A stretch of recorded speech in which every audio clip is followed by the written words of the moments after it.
Bismillahirrahmanirrahim. Assalamualaikum warahmatullahi wabarakatuh. Alhamdulillah, alhamdulillahirabbil alamin wa bihi nasta'in wa ala umurid dunya waddin. Asyhadu an la ilaha illallah wa asyhadu anna Muhammadar Rasulullah. Amma ba'du. Yang pertama-tama, marilah kita panjatkan rasa puji dan syukur kita atas kehadiran Allah Subhanahu wa taala dengan tahmid hamdalah alhamdulillahirabbil alamin. Bersalawat kita kepada baginda Rasulullah sallallahu alaihi wasallam dengan iringan doa, Allahumma shalli ala sayyidina Muhammad wa ala ali sayyidina Muhammad. Mudah-mudahan apabila kita memperbanyak salawat kepada baginda Rasulullah sallallahu alaihi wasallam di akhirat kelak kita akan mendapatkan syafaatnya. Amin ya rabbal alamin. Baiklah, yang saya hormati Ustaz Pembimbing Muhadarah kita pada malam hari ini, yaitu Ustaz Mahmud Iqbal Maulana, dan yang saya banggakan teman-teman serta adik-adik kelas sekalian. Baiklah, tanpa memperpanjangkan mukadimah saya lagi, saya akan menyampaikan sebuah pidato yang berjudul Mencari Kebahagiaan di Akhirat. Hadirin yang dirahmati oleh Allah Subhanahu wa taala, ketahuilah bahwasanya setiap manusia ini pasti akan mati, karena sesungguhnya kita hidup di dunia ini hanya sebagai tempat persinggahan untuk mencari bekal di akhirat kelak. Diibaratkan dengan sebuah daun yang tumbuh di pohon. Lama-kelamaan daun itu akan layu dan mati, dan pada saatnya ia akan jatuh ditiup oleh angin. Begitulah ajal kita manusia. Tidak akan ada yang tahu bagaimana caranya kita mati, pada usia berapakah kita mati, pada usia berapakah ajal kita menyemput. Oleh karena itu, sebelum kita berjumpa dengan Sang Ilahi, hendaknya lah kita memiliki beberapa amalan, beberapa pahala yang akan kita bawa ke akhirat kelak. Oleh karena itu, apabila kita sudah di akhirat kelak, hendaknya lah kita mencari pahala yang banyak. Oleh karena itu, hadirin hadirah yang dirahmati oleh Allah Subhanahu wa taala, pahala itu banyak bisa kita jumpai, bukan hanya dalam pengertian ibadah khusus seperti solat, zakat, puasa dan amal-amal yang lainnya. Sedangkan kegiatan kita sehari-hari itu juga bisa kita jadikan sebagai pahala apabila kita berniatkan itu untuk mencari keridhaan Allah Subhanahu wa taala. Karena sesungguhnya sesuai dengan sabda Nabi SAW, innamal a'malu binniyat, segala perkara itu tergantung kepada niatnya. Dan apabila kita melakukan sesuatu dengan niat ingin beribadah kepada Allah atau mencari keridhaan Allah Subhanahu wa taala, insyaallah kita akan diberikan pahala oleh Allah Subhanahu wa taala.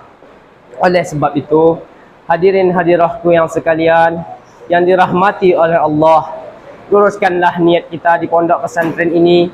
Niatkanlah di dalam hati kita untuk menuntut ilmu, berbakti kepada orang tua dan mengkaji ilmu agama sedalam-dalamnya. Karena sesungguhnya kita di pondok pesantren ini sudah terhitung sebagai jihad fisabilillah, yaitu orang-orang yang berjuang di agama Allah. Padahal banyak anak-anak yang di luar sana seumuran dengan kita, mereka sibuk dengan dunianya. Mereka sibuk akan dunianya seperti berpacaran, berhura-hura, berpesta poya bersama teman-temannya. Sedangkan kita, apabila kita sekolah dengan baik di sini, menuntut ilmu dengan sebenar-benarnya, insya-Allah itu merupakan pahala yang banyak. Dan salah-salah kata, apabila kita meninggal di pondok pesantren ini, itu sudah terhitung sebagai mati syahid. Karena kita adalah orang yang berjuang di jalan Allah untuk mencari ilmu agama. Oleh sebab itu, sebagai seorang yang berjuang di agama Allah, hendaknya lah kita selalu menegakkan hukum-hukum Islam. Ingat, Islam itu terbina di atas 5 pondasi utama, yakni mengucapkan 2 kalimat syahadat, mendirikan solat, berzakat, berpuasa di bulan Ramadan, dan naik haji ke Baitullah. Yang pertama, bersyahadat. Syahadat adalah merupakan kata-kata tauhid yang sangat agung. Karena sesungguhnya kita telah bersaksi bahwa tiada Tuhan di dunia ini yang wajib disembah kecuali Allah Subhanahu wa taala. Dan kita juga telah bersaksi bahwa Nabi Muhammad adalah utusan Allah, seorang nabi yang diutus kepada kita untuk menyampaikan risalahnya. Yang kedua, mendirikan solat. Hadirin hadirah yang dirahmati oleh Allah Subhanahu wa taala. Solat itu merupakan tiang berdirinya agama Islam. As-salatu imamuddin. Apabila seseorang tidak melaksanakan solat, sesungguhnya ia telah meruntuhkan agamanya sendiri. Dan Nabi SAW pernah berkata, pembeda antara seorang Muslim dengan kafir ialah solat. Seorang Muslim akan solat dengan sesungguh-sungguhnya, sedangkan kafir ia tidak akan tahu apa itu solat. Hadirin hadirah yang dirahmati Allah, hendaknya kita memperbaiki tata cara kita dalam melaksanakan solat. Hendaknya kita pahami setiap gerakan, perkataan yang kita baca di dalam solat. Yang ketiga, berzakat. Hadirin hadirah yang dirahmati Allah, zakat adalah mengeluarkan sebagian harta kepada kita, karena di dalam zakat itu Allah telah menetapkan harta seseorang selain kita. Ingat, tidak akan ada orang yang jatuh miskin karena berzakat, karena ini telah dibuktikan di zaman Rasulullah SAW kepada sahabat beliau sendiri, yaitu Abdurrahman bin Auf. Suatu ketika di dalam riwayat dikatakan, Nabi SAW berpesan kepada Abdurrahman, "Ya Abdurrahman, sesungguhnya engkau adalah orang yang paling terakhir masuk surga." Lalu beliau bertanya kepada Rasulullah, "Ya Rasulullah, kenapa aku menjadi orang yang terakhir masuk ke dalam surga? Padahal aku adalah sahabatmu. Aku rajin melaksanakan ibadah, ya Allah. Solatku rajin." Lalu apa kata Nabi SAW? "Karena engkau kaya, ya Abdurrahman." Lalu terlintaslah di pikiran Abdurrahman bin Auf bahwa ia tidak ingin menjadi orang yang paling terakhir masuk surga. Oleh karena itu, ia sedekahkan seluruh harta benda yang ia miliki, sampai-sampai sebuah buah kurma busuk yang dimiliki oleh penduduk Arab dibelinya saat itu. Sila kata, habislah harta Abdurrahman bin Auf. Tapi Allah Subhanahu wa taala menggantikan harta tersebut menjadi 2 kali lipat. Karena ada suatu daerah yang terserang penyakit yang tidak ada obatnya kecuali kurma busuk.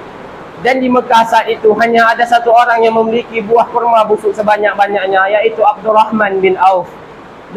Dari kisah ini dapat kita simpulkan bahawa tidak akan pernah ada orang yang jatuh miskin karena bersedekah. Malah bersedekah akan membuat harta kita menjadi bertambah, harta kita menjadi suci. Yang keempat, berpuasa di bulan Ramadan. Hadirin hadirah yang dirahmati oleh Allah Subhanahu wa taala, ketahuilah bahwasanya bulan suci Ramadan diwajibkan atas setiap umat Islam untuk berpuasa.